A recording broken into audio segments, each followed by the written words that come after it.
Oke, selamat malam teman-teman semuanya. Wih, sehatkah ini semuanya?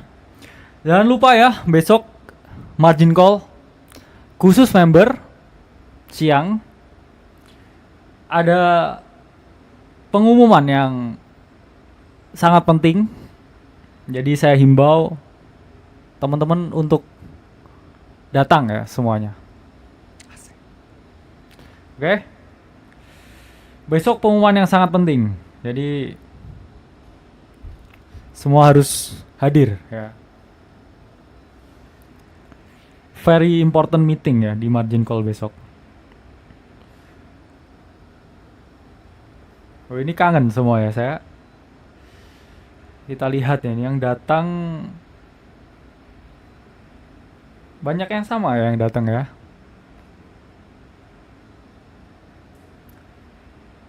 Jadi seperti yang telah diungkapkan ya sebelumnya, we are getting better ya dari semua aspek. Dan besok margin call khusus member, very important news tentang community Aceh ya. Jadi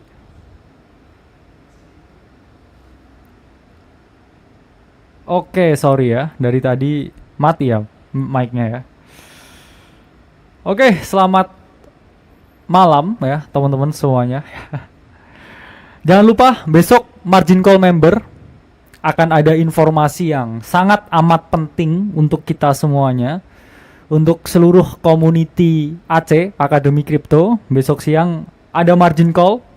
As we said before, we are getting better. Dan besok akan ada very important meeting besok siang. Jadi tanpa berlama-lama, mari kita mulai kuliah malam hari ini.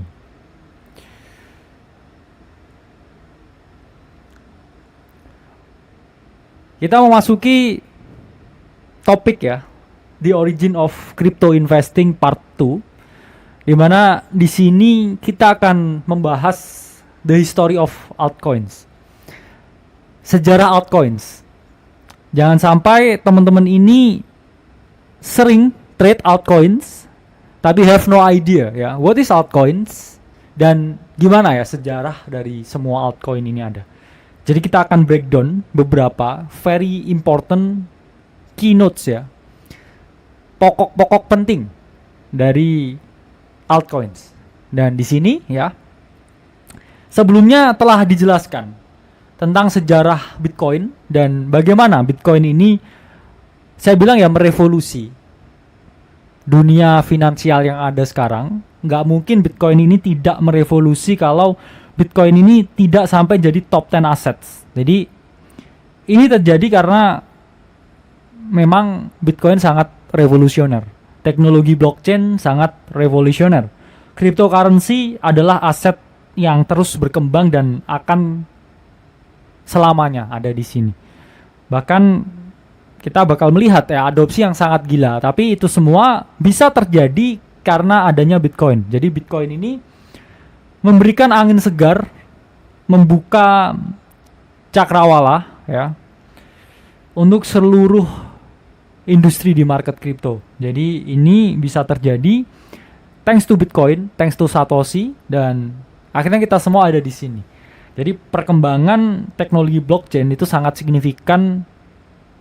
Yang juga trigger faktor utamanya itu adalah lahirnya Bitcoin. Dan setelah munculnya Bitcoin, barulah para pelaku kriptografi ini terinspirasi. Mereka mencoba melakukan the same thing. Meniru Bitcoin atau mencoba sesuatu untuk melengkapi Bitcoin. Atau hanya untuk cash grab aja. Karena Bitcoin ini lahir sebagai harapan, semua orang melihat ada peluang di harapan yang diciptakan, dan semua orang ada yang berspekulasi, ada yang membangun sesuatu di sini, ada yang membangun community ya seperti yang kita lakukan, yang mana salah satu hal yang tercipta akibat adanya Bitcoin itu adalah altcoins. Jadi altcoins itu adalah singkatan dari alternative coins atau koin lain selain Bitcoin. Jadi aset apapun di kripto, currency apapun di kripto, selain Bitcoin, itu dia masuknya altcoin. Nah ini kita akan bedah lebih dalam bagaimana sih sebenarnya sejarah altcoins, kenapa altcoins tercipta, apa altcoins pertama, kenapa altcoins bisa berkembang dengan sangat pesat sampai sekarang. Jadi kita akan masuk ya ke bagian the history, sejarah. Ya jadi biasanya story menyebabkan history, karena history itu adalah story yang past tense ya. Jadi story dulu muncul, seiring berjalannya dengan waktu jadi history ya. Jadi mendewasakan story ya, jadi history. Oke. Dan ya saya suka membicarakan sejarah, meskipun saya nggak sulit move on ya, tapi saya suka membaca ya sejarah. Dan salah satunya adalah sejarah kripto. Karena sampai sekarang nggak ada yang tahu ya siapa Satoshi ya. Saya juga masih mencoba mencari tahu, tapi saya bukan detektif Conan. Saya hanya manusia biasa ya. Dan setelah tahun 2008, setelah Bitcoin ini ditemukan, banyak orang yang mengembangkan alternatif dari Bitcoin. Seperti yang saya ungkapkan tadi, ada yang merasa ya Satoshi is lame. Bitcoin transaction speednya sangat lambat ya, blok lahirnya sangat lambat ya. Kenapa ini semua dijadikan alat spekulasi? I can do better ya. Banyak yang mencoba membuat ya Bitcoin tapi better. Ada yang di tahap penerimaan, tapi ya udah ya, emang Bitcoin udah jadi yang pertama. Bagaimana saya membangun something on top of that ya, on top of Bitcoin. Gimana saya membangun sesuatu untuk meningkatkan ekosistem Bitcoin? At least ya, saya nggak bisa invent Bitcoin atau menyaingi Bitcoin. If you cannot beat them ya, join them. Jadi banyak juga ya, akhirnya itu yang dilakukan oleh Ethereum, membuat a whole different things yang Bitcoin nggak bisa lakukan saat itu. Jadi banyak sekali alternatif, banyak sekali substitusi yang saat itu dicoba untuk mengalahkan dominasi Bitcoin ya. Bahkan banyak orang yang mengaku-ngaku Satoshi. Yang Dorian Satoshi ya, yang di face-nya itu Satoshi Nakamoto ya, yang orang Jepang itu malah declare I'm not Satoshi ya. Tapi identitas saya dipakai. Tapi banyak orang juga ya yang berbohong ya bahwa saya Satoshi. Tapi disuruh membuktikan nggak bisa. Nah, banyak pihak yang berpendapat ya, ada yang bilang Litecoin is the first altcoin, ada yang bilang Namecoin dulu adalah altcoin yang awal. Tapi banyak sources dan resources yang mengungkapkan Namecoin itu adalah altcoin yang pertama. And more reliable sources juga yang mengungkapkan Namecoin is the first altcoin ever created in the whole crypto industry. Jadi pada April 2011 altcoin yang bernama Namecoin ini diciptakan. Semenjak saat itu ya jelas ya, banyak orang lain menciptakan altcoin ya. I can create a crypto ya, different from Bitcoin, tapi saya sambung-sambungin fungsinya dengan fungsi teknologi yang ada di dunia nyata. Tapi saya coinin nih ya, saya tokenisasi nih. Ini kalau bisa naik harganya karena saya create currency yang ada nilainya, saya create currency yang ada value-nya, saya create currency yang ada fungsinya ya. Itulah yang melatar belakangi Namecoin ini tercipta di tahun 2011. Jadi Namecoin itu altcoin pertama yang memberikan domain name server ya, DNS yang terdesentral. Jadi saat itu kita ingat ya, banyak sekali extension dot ya, dot. Namecoin ini mikir ya, gimana kalau saya membuat extension saya sendiri, dot saya sendiri yang tidak tersentral. Supaya apa? Nanti kalau orang mau membuat domain name server, mereka harus beli koin saya. Itu yang mereka pikirkan saat itu. Jadi mereka bisa memiliki ide untuk mengkapitalisasi suatu utilitas tertentu, yang mana saat itu ya Namecoin tercipta ini. Dan ekstensinya Namecoin itu adalah .bit. Jadi inti dari teknologi ini ya itu adalah memberikan privasi dan peningkatan kebebasan berbicara. Jadi not fully cash grab ya saat itu Namecoin. Jadi Namecoin ini berpikir nih ya, banyak sekali domain tapi not decentralized, domain yang sangat centralized ya, dan saat itu ya akhirnya menciptakan ya Namecoin.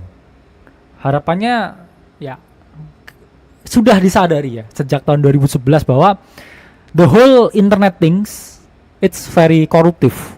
Hal yang membuat internet sangat koruptif itu adalah sentralisasinya. Kita nggak tahu informasi kita ini semua diapakan. Itulah yang melatar belakangi Web3 juga. Karena kita ingin kebebasan dalam data transfer di internet, data sharing and data transfer in internet. Because we trust no one. Karena kalau dulu kan the whole thing about cryptocurrency mereka nggak percaya dengan sistem keuangan. Kalau the whole thing about Web3 mereka itu nggak percaya sama sistem internet ya yang ada saat ini dengan semua provider platform di dalamnya. Dan that's a thing ya yang mau di solve oleh berbagai pemrakarsa Web3.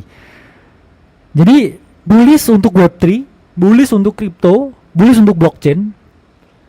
Karena kita belum melihat apa-apa ya, sebenarnya belum melihat apa-apa.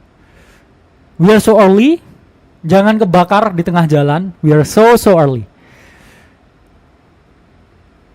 Dan apa yang dilakukan oleh Namecoin menginspirasi berbagai pelaku kriptografi lain, programmer lain, engineer lain, orang-orang yang pengen kaya lain ya. Mereka melihat, wah enak sekali ya, teknologi diciptakan terus ditokenisasi terus mereka dapat uang. Seems so easy ya. Akhirnya semua orang membuat altcoin. Hingga pada tahun 2011 juga ya, Oktober, ya ini muncullah Litecoin. Charlie Lee membuat Litecoin. Tapi fungsinya Litecoin ini nggak seperti altcoin yang mendeviasi ya. Jadi misalkan ini Bitcoin, ini dia mendeviasi seperti ini kalau altcoin lain. Tapi Litecoin, they wanna be Bitcoin. Mereka berpikir bahwa gimana kalau saya tembak ya persis apa yang Bitcoin lakukan, but better, apakah saya bisa gain the same sukses? Nah, jadi 3 tahun setelah Bitcoin created ya, Charlie Lee ini berpikir, what if ya I created the second Bitcoin? Ya. Itulah kenapa dulu Litecoin juga dijuluki ya silver ya. Kalau Bitcoin ini gold, saya silver. Ya. Tapi balik lagi ya, dominasi dari Bitcoin memang dari awal ini pesonanya, the charm ya, it's very tempting ya buat semua orang ya melemparkan uangnya ke sana hingga it keeps going up terus setiap tahunnya. Jadi Litecoin ini nembak persis yang Bitcoin lakukan, tapi saya better ya, tapi nggak segede Bitcoin endingnya. Dan Litecoin ini memiliki transaction per second, TPS, transaction speed yang lebih tinggi, karena setiap 2,5 menit di networknya ini lahir blok baru. Sementara untuk lahir blok baru di jaringan Bitcoin, it takes 10 minutes. Jadi butuh 10 menit untuk creating a new block. Dan ini yang saat itu dilihat Litecoin, there must be something ya yang bisa diimprove saat itu, hingga muncullah Litecoin ini, LTC. Dengan konsensus yang sama dengan Bitcoin. Jadi mereka menggunakan proof of work. Cuman bedanya ya, dari segi inflationary-nya, ini Litecoin ini adalah 84 juta coins. Meanwhile, ya Bitcoin kita tahu 21 juta coins. Jadi ada perbedaan ya, karena Litecoin ini melihat different functionality. Mereka merasa ya, mereka deserve to create more coins buat bisa jalan ya untuk protokolnya Litecoin ini. Jadi mereka berpikir what if ya kita do the same things ya as Bitcoin. Yang mana sekarang pun kalau kita lihat dengan berbagai altcoin yang ada ya, Litecoin ini juga sangat amat ya ketinggalan zaman. Dan kemudian ya setelah 2011 banyak orang fighting ya, I'm the next ya big things ya, I'm the next Bitcoin. This altcoins can do this, do that ya. Akhirnya di tahun 2013 ada 2 orang ya Billy Markus dan juga Jackson Palmer, beliau berdua ini berpikir, gimana kalau kita create altcoin yang nggak usah serius ya. Kita buat koin aja lah buat lucu-lucuan, fungsinya apa nggak ada. Ya, saya pengen buat koin. Gimana kalau saya membuat koin yang logonya ini anjing ya? Apakah orang-orang ini beli ya? Karena pada saat itu ya founder dari Dogecoin ini mengungkapkan mereka sick ya of the crypto nerds ya. Karena saat itu banyak sekali nerds ya yang the computing guy ya, the computer guy yang bikin koin ini, bikin koin itu ya. Terus habis itu Billy ya, ini fuck this ya, I'ma create a coin of a joke ya. Akhirnya lahirlah Dogecoin ya di 2013. Koin yang berlogo anjing. Utilitasnya apa nggak ada. Saya cuma mau buat koin. Ya itu yang dibuat Billy ya pada saat itu. Billy dan juga Jackson. Dan karena dari awal mereka ini emang nggak ada value-nya, nggak ada utilitasnya, mereka mengandalkan komunitas. Komunitas yang merasa bahwa satu, mereka sick of altcoins, dua, mereka merasa ya pengen kumpul-kumpul aja, tiga, pengen membeli sesuatu dan ngerasa belongs together to something. Hingga akhirnya formulasi ini, karena Dogecoin ini nggak ada fungsinya, community akhirnya berpikir ya, ayolah dikasih fungsi sendiri, kita yang create fungsinya. Ini nggak ada fungsinya ya. Ini nggak ada, misalnya ini kan ada fungsinya ya.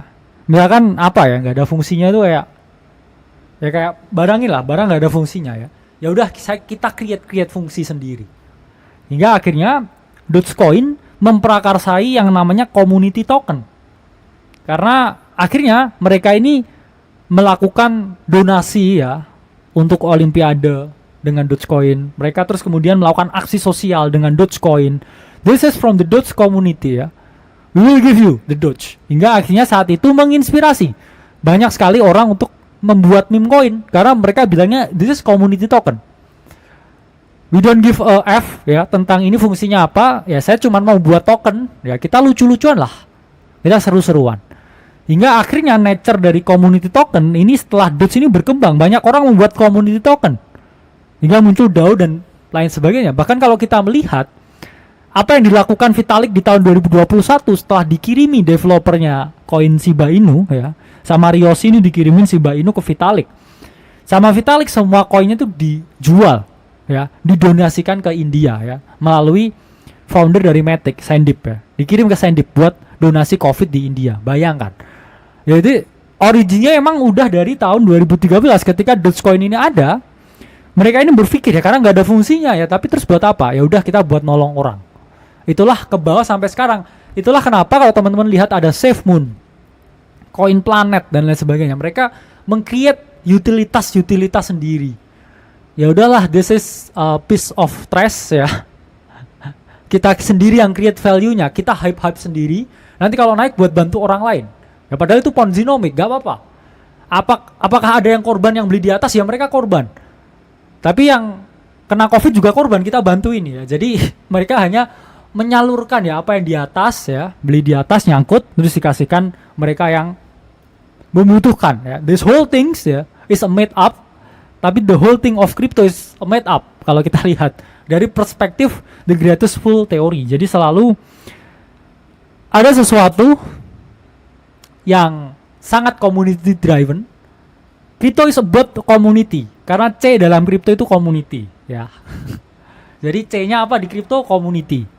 Jadi nggak ada crypto yang bisa berkembang tanpa community. Nggak ada orang yang bisa bertahan hidup karena community. Satu hal yang saya pikir sangat penting di crypto itu adalah community. Karena I know you guys have no friend in real life. So do I ya. Orang-orang nggak punya teman terus ketemu loh, kok mirip, nah ya kan. Tiba-tiba lahir C, chemistry ya. Di crypto C-nya itu chemistry sama community ya. Community, chemistry. Nah, itu adalah dua hal yang membuat crypto ini tetap hidup ya. Tanpa adanya chemistry ya, nggak bisa ya. Itulah crypto is about community and chemistry. Dan Sampai akhirnya ya Elon Musk melihat hal ini. Beliau ini berpikir ya, what on earth, ada sesuatu yang has zero utility, tapi orang mau berspekulasi di sana. Tapi saya melihat the greater good ya untuk kripto yang saya lihat di Elon Musk. Jadi nggak melulu paham tentang Doge, tapi Elon ini ya saya rasa saking jeniusnya ini ingin membuat yang namanya social eksperimen. Itu yang saya lihat.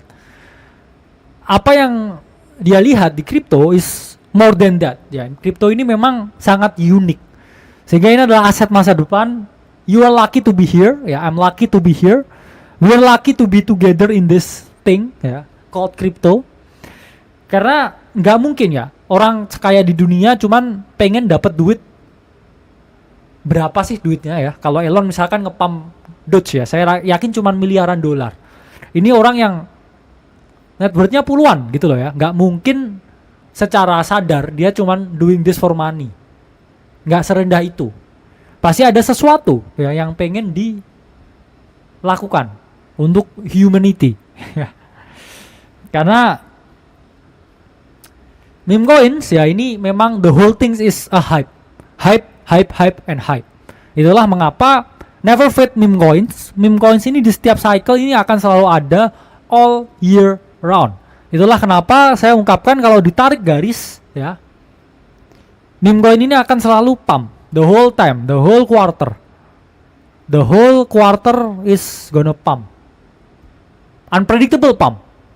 Tapi akan selalu ada. Itulah have some exposure maksimal 10% di meme coin the whole year round. At some point SIBA bakal unexpectedly pump ya, PP unexpectedly pump, dan sekarang WIF juga unexpectedly ya doing really good things ya. Jadi the whole thing about meme, itulah kenapa Pak Niko Wijaya ya di acara kita mengungkapkan mengenai antropologi dari meme coin. Bahkan this whole meme coin thing itu sudah ada teman-teman dari zaman Mesopotamia ya. Jadi orang-orang Mesir kuno ya dulu ini juga memiliki sesuatu yang kayak token ya, tapi bentuknya kayak lukisan yang diperdagangkan saat itu. Jadi orang melihat meme coin as a symbol of a hope ya. Jadi the whole thing is and will ya never stop. The meme coin things. Jadi apa yang membuat meme coin ini akan selalu ada? Pertama, ini mudah dibuat. Teman-teman bisa ke GPT-4 sekarang terus dibuatin code-nya buat meme coin. Itu bisa. Bahkan meme coin yang namanya Turbos ya, yang gambarnya kodok ya, ada apa? Roketnya. Itu the whole process was created sama GPT-4. Jadi semua pengkodingan ya yang dilakukan ini menggunakan GPT-4. Bayangkan ya teman-teman, cryptocurrency tapi dibuat 100% oleh AI ya. Inilah hal-hal ini membuat ini sangat menyenangkan. Orang ini kalau misalkan beli Ethereum terus habis itu drop 10% stres. Nah kalau beli meme coin drop 100% ini selalu ketawa karena the whole thing is a joke. Ya. Kalau kamu di sini mau ketawa, beli meme coin. Kalau kamu di sini mau terluka, kamu beli altcoin lainnya. Tapi kalau saya ingin tertawa, gitu. Saya cukup hidup, saya cukup. Ya. Beli aja semua meme coin. Ya, kata Heath Ledger ya, Joker ya. Beberapa orang ini yang diinginkan lebih dari uang ya, mereka ingin kegilaan. Ya beli aja meme coin. Saya tahu juga ada orang-orang yang full meme coin 100% ya. Bahkan dulu sempat viral ketika boom SIBA di 2021, ada orang Surabaya yang beli SIBA ini cuannya 73 miliar. Ya, terus ternyata ya ini sampai di post ya dulu Instagram akun Crazy Rich Surabaya. Ya, saya tahu orangnya. Saya dulu juga profit ya SIBA ya, tapi ya di bawah 2M ya, itu orang sampai 73M. Ternyata setelah di reveal ya, semua portonya tuh Safe Moon ya, Akita Inu dan lain sebagainya. Semuanya koinnya meme. Semua koin meme yang dilisting di Gate.io dia punya semua. Tapi benar-benar jadi multimilioner. The whole meme things is fun and will always be fun. Kita belum lihat meme season yang sesungguhnya ya. Jadi kripto masih sangat panjang ya. Jangan delusional berpikir bisa kaya semalam. Jangan gampang stres, seminggu 2 minggu stres, menghukum diri. The whole thing is about fun Itu yang saya mau tekankan ke teman-teman. Itu yang mau saya tekankan besok. Itu mau yang kita tekankan bersama-sama. Jadi the whole consensus of crypto is fun, being fun. Karena crypto ini mencari kebebasan. Kalau kamu di sini terus kamu merasa tertekan, ya mending nggak usah di crypto.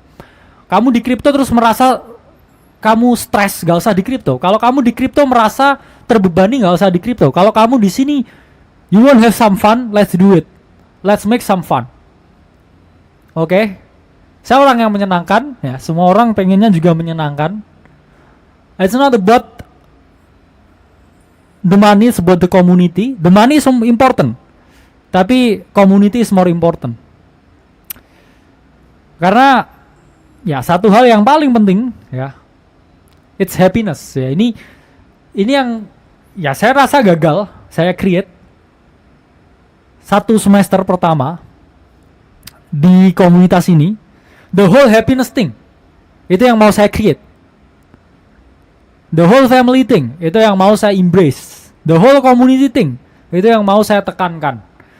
Jadi gimana caranya kita menjadi dan menjalin community yang sehat, itu PR kita ke depan. Jadi stay tune ya teman-teman semuanya. Terus kemudian 3, meme coin ini memberi harapan ya, karena orang mikirnya saya bisa kaya dari bla bla bla bla bla. Dan ada psikologisnya. Kalau teman-teman berpikir ini kenapa goblok ya yang buat meme coin ini kok 0,00001 ya, desimalnya seperti itu. Sebenarnya enggak. Mereka tahu psikologis dari retail. Retail itu kalau membeli koin yang 0,00001 dolar, mereka selalu berpikir, what if saya beli ini ke $1.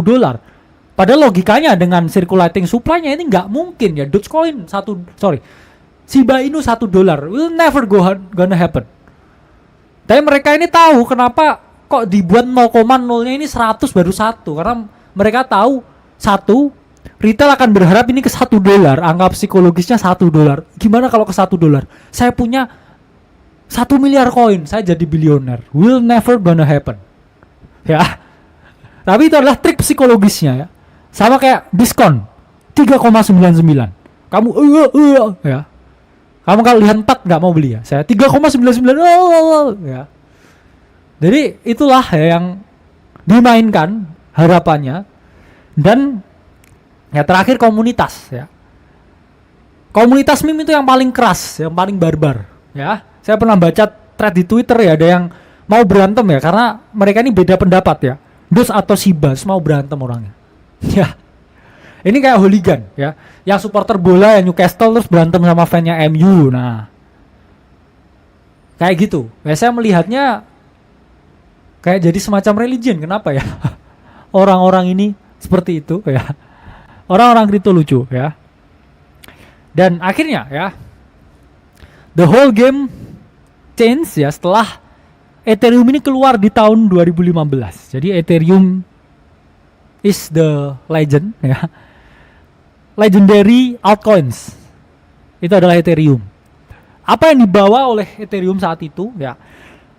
Mereka membuat teknologi yang namanya adalah smart contract atau kontrak pintar. Ya ini Vitalik ya. Tapi AI generated Vitalik ya. Bukan Vitalik, ini vitamin. Vitamin. Jadi vitamin, Vitalik dan tim. Nah, vitamin namanya. Jadi vitamin ya, dulu ada Gavin Wood, ya ada Charles Hoskinson. Ya malah akhirnya pecah terus mereka buat teknologi smart contract sendiri. Awalnya mereka tim. Satu visi, satu misi, satu hati ya, satu community. Akhirnya karena perbedaan pendapat akhirnya pecah ya. Gavin Wood buat Polkadot ya. Terus saat itu Charles Hoskinson bikin Cardano, ya bikin ADA. Akhirnya sama-sama menerapkan apa yang diterapkan Ethereum, tapi Ethereum was the first one. Jadi apa aja ya yang pembeda yang dilakukan oleh Ethereum pada saat itu? Pertama itu adalah teknologi smart contract. Ini adalah teknologi yang sangat revolusioner yang dianggap jadi fundamental ya, semua altcoin, semua dApps, semuanya. Inilah teknologi yang membuat bank ini takut dengan Ethereum.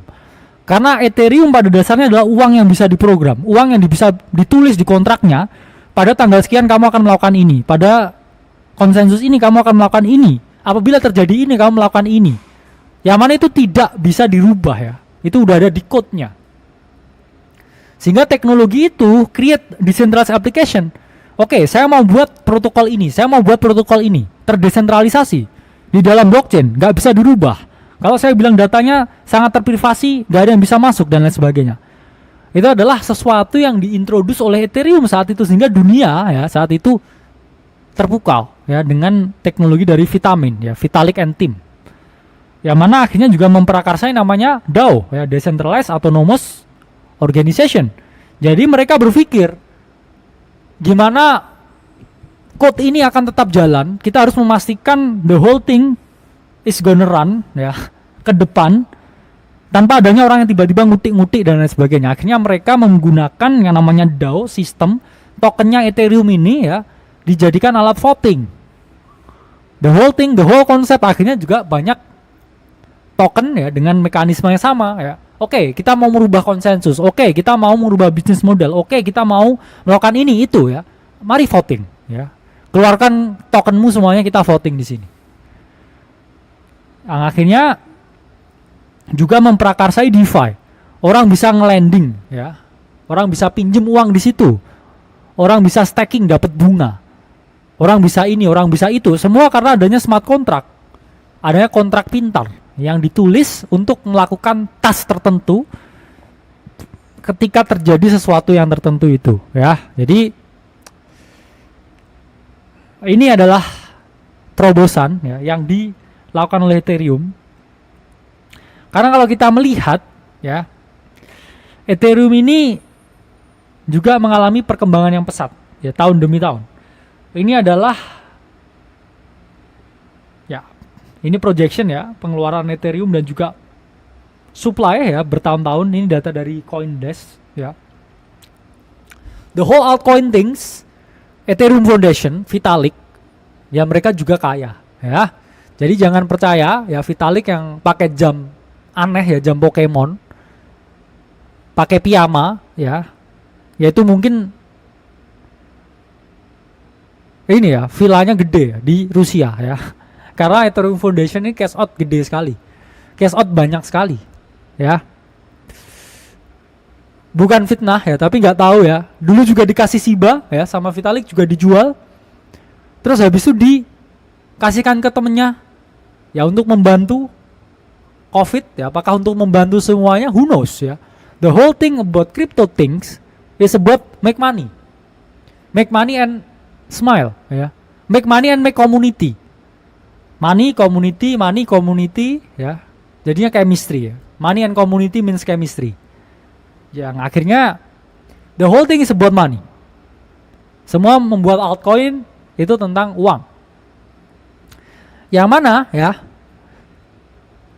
Ethereum sukses, teknologi smart contract diluncurkan, akhirnya semua orang jadi yang paling depth. Itulah menyebabkan yang namanya ICO boom di tahun 2017 sampai 2018.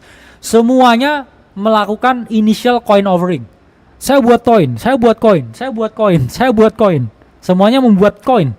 Hingga akhirnya meledak ya teman-teman di Desember 2017 dan Januari 2018. Ini persis kayak market topnya Bitcoin juga ya. Blow off top di 2018. Jadi naik dalam 1 bulan, tiba-tiba langsung drop. Ini blow off top.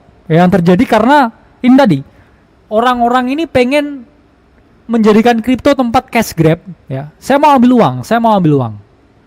Mengambil ya, bahkan sampai ngambil langsung ya. Karena saya sempat lucu ya dulu, ada yang ICO di 2018 ya, terus habis itu ditulis CMO ya, itu malah fotonya Ryan Gosling.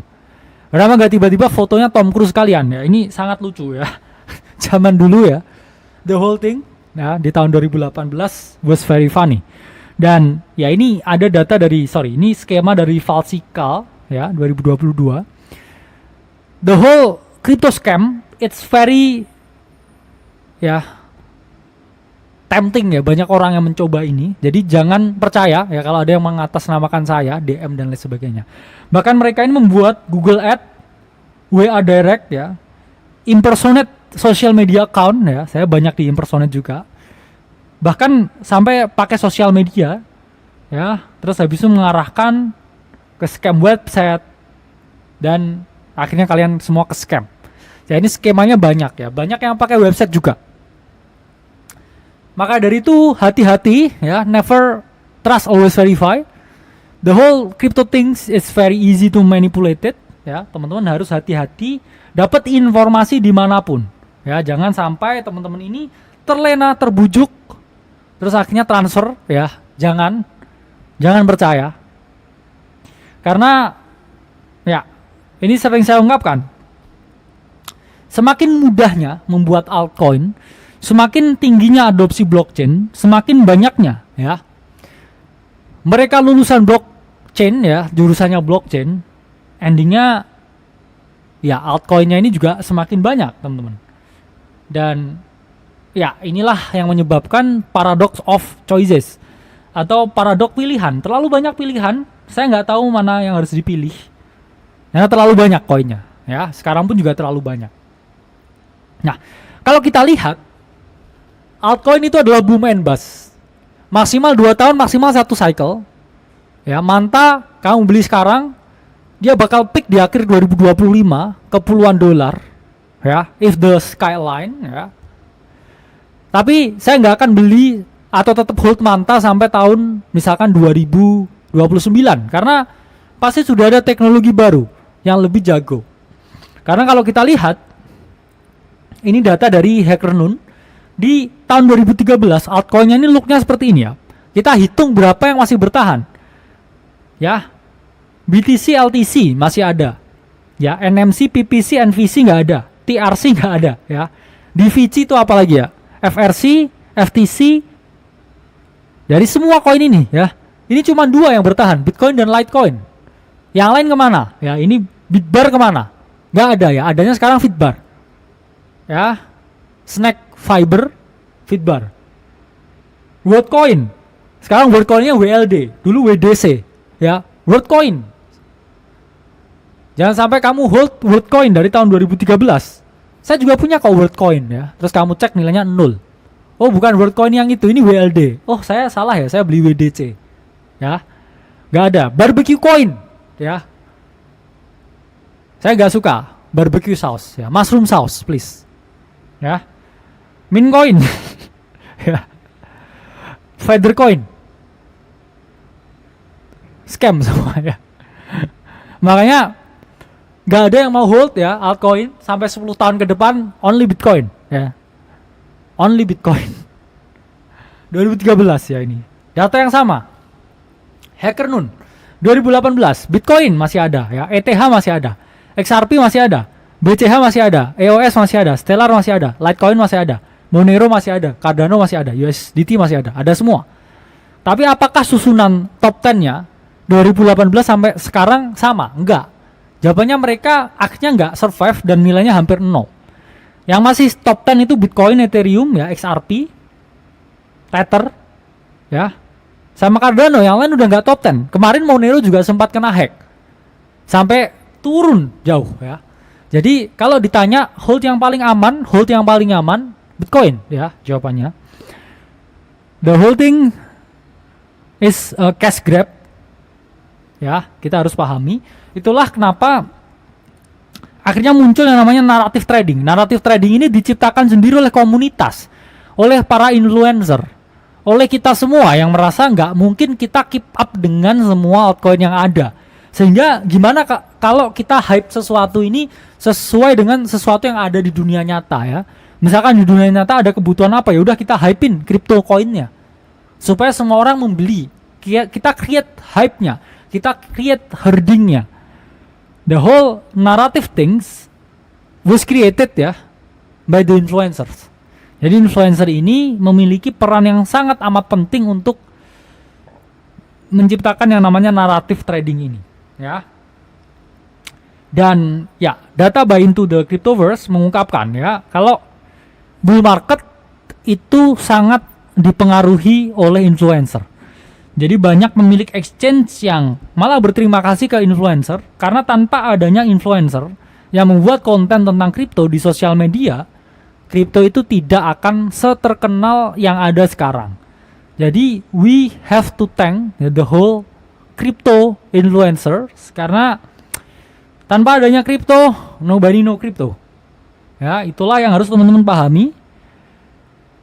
Sometimes it's not a bad thing kalau memang banyak drama di industri. Keeping up with the Kardashian juga banyak drama, ya. Kalau nggak ditonton, kalau nggak relevan. Embrace the drama, respect the drama king and drama queen. The whole thing is about drama, ya. City luar juga penuh drama, ya. BitBoy, ya, akunnya diambil. Ben Armstrong, ya, akhirnya udah nggak BitBoy lagi.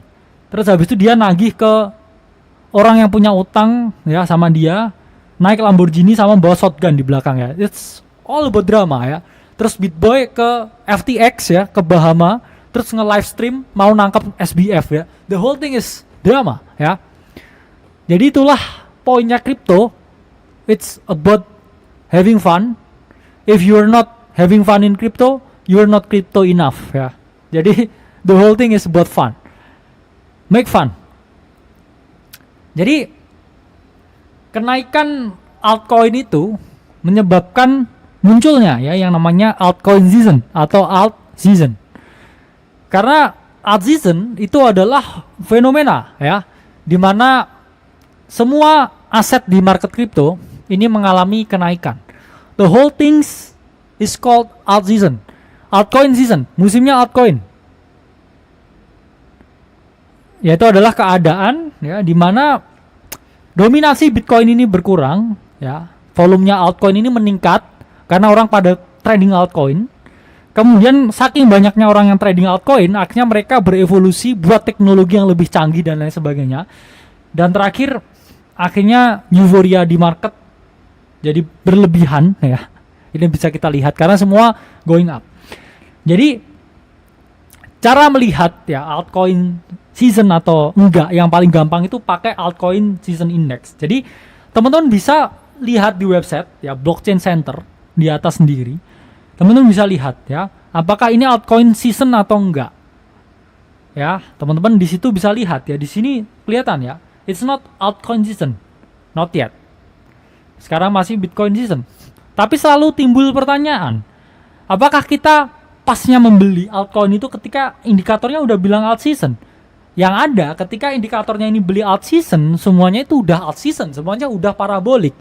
So the best thing to do, ya, itu adalah teman-teman membeli ketika belum alt season. Ketika masih nggak ada altcoin yang pumping, ketika ada blood in the street, ketika orang bilang ini Bitcoin season, ini Bitcoin season, beli altcoin sebanyak-banyaknya, ya, beli altcoin sebanyak-banyaknya. Sekarang, ya, ketika semua banyak diskon, saya personally load up banyak altcoin in different sectors yang akan saya DCA. Even Bitcoin misalkan drop ke 50.000, saya akan keep on buying, keep on accumulating beberapa altcoin yang saya have a big conviction, yang akan saya hold 2 tahun ke depan ini. Jadi jangan beli ketika indikator bilang ini altcoin season. Ketika indikator bilang it's altcoin season, it's time to sell your altcoin. Like it or not like it, ya. It's all about altcoin season. Jadi lebih baik berinvestasi pada sesuatu yang belum terjadi daripada ketika itu sudah terjadi. Ketika semua orang udah ngomongin, ya. Jadi harus pahami, teman-teman. Terus kemudian, ya, kedua, ini dari The Block, ya, teman-teman bisa melihat pergerakan volume altcoin dari berbagai indikator, ya. Contohnya teman-teman bisa melihat volume altcoin ini meningkat atau enggak dibandingkan dengan Bitcoin. Ini bisa teman-teman lihat, ya, di The Block, teman-teman bisa lihat di Kaiko atau berbagai platform CryptoSlate dan juga lain sebagainya.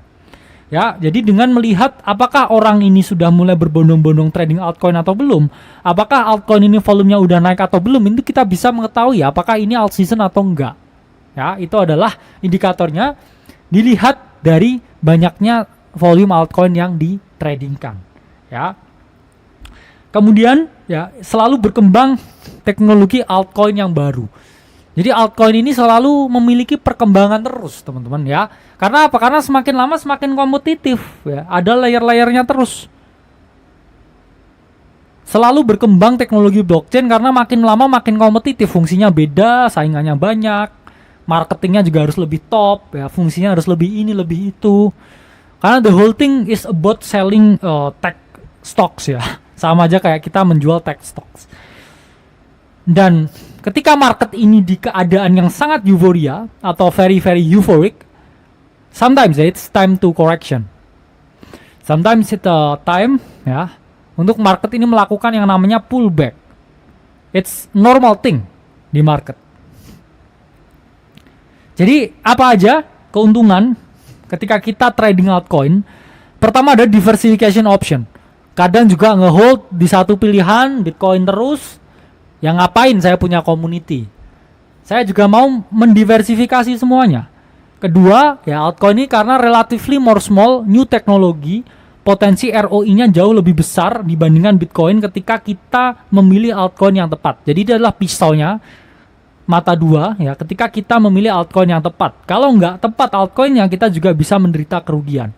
Tiga, lagi-lagi engage with community karena itu fun. Dan terakhir juga masalah adopsi dari teknologi. Pertama ya, ini adalah potensi diversifikasi. Ini adalah progres kenaikan Bitcoin. Sementara yang di bawah ini adalah altcoin. Yang harus teman-teman lihat, it's not easy to pick semua sebanyak ini. Dan memang secara rata-rata ya, memang performanya altcoin ini sepinter-pinter apapun kita meloncat ini sebenarnya kalah dengan Bitcoin. Sebenarnya ya. Tapi kita tetap trade altcoin di alt season ya. Karena kalau kita hold long term, kita tarik garis lurus, mereka akan semua kalah dengan Bitcoin. Performanya itu kalah dibandingkan dengan Bitcoin. Jadi ini adalah pisau mata dua yang harus teman-teman pahami. Karena memang secara ROI ya, ini mereka juga sebenarnya ini tinggi. Tapi kalau kita tarik ROI-nya dari awal Bitcoin ya tetap tinggi Bitcoin. Tapi balik lagi akan ada fase di mana Bitcoin itu sangat jenuh dan kita harus mengkapitalisasi ya price action dari alt season yang sebentar itu. Ya. Selanjutnya community ya, ini memberikan banyak hal ya. Pertama, kita bisa join ya spesifik community di altcoin itu untuk menambah teman juga menambah wawasan. Saya ketika awal mulai ya, saya selalu gabung ke Telegram koin yang saya beli dan di situ banyak ngobrol ya, banyak diskusi. Saya juga tahu bukan hanya perkembangan token yang saya miliki, tapi perkembangan token lain, perkembangan industri kripto dan lain sebagainya. Kemudian ya kedua, ya partisipasi di altcoin yang aktif, yaitu kita bisa networking lah ya, belajar ngomong dan sebagainya. Tiga, ya kita bisa jadi lebih respectful, ya itulah intinya respectful. Ya sayang kadang memang nggak respectful, tapi kita memang harus respectful di community, ya. Dan terakhir, ya kita bisa saling jaga risiko ya ketika ada di dalam satu community, saling mengingatkan ketika ada sesuatu. Karena itu ya hubungan keluarga pun juga kadang nggak selalu mulus, tapi malah ups and down-nya yang bikin itu keluarga ya. Itu adalah hubungan naik turunnya. Saya juga countless ya bertengkar dengan orang tua, itu nggak bisa dihitung seberapa banyaknya. Tapi itu yang meningkatkan rasa sayangnya. Jadi konflik itu perlu, ya konflik itu perlu. Karena hidup tanpa konflik itu malah pelik ya jadi rasanya ya. Jadi bersahabatlah dengan konflik, bersahabatlah dengan perbedaan. Karena community is about being respectful and being happy all together. Semua orang ini di dunia inginnya sama ya, mutual consent-nya itu sama. We wanna make it together ya. Jadi the whole part ya about community di crypto itu adalah itu ya, lebih fun di community-nya. Dan adopsi teknologi ya, ini kita masih di ya early, saya bilang malah early adopter sama early majority ya. Kita masih di sini. Bahkan belum sampai ini yang sampai mainstream tahu dan akhirnya decline ya. Kita masih growing, masih di sini ya sebenarnya. Belum di tahap-tahap yang mau mengalami penurunan. Tapi meskipun demikian, ya kita pahami altcoin is a risky place ya. Kalau teman-teman bukan risk taker ya, fokus saja ke main market. Oke. Dan cukup sekian kuliah untuk malam hari ini. Saya Khalil Masada dari Akademi Kripto, sampai berjumpa di kuliah selanjutnya. Oke ya, teman-teman. Jangan lupa besok margin call member ya. Sangat penting untuk besok. Teman-teman harus datang. Ada info yang sangat penting. See you tomorrow.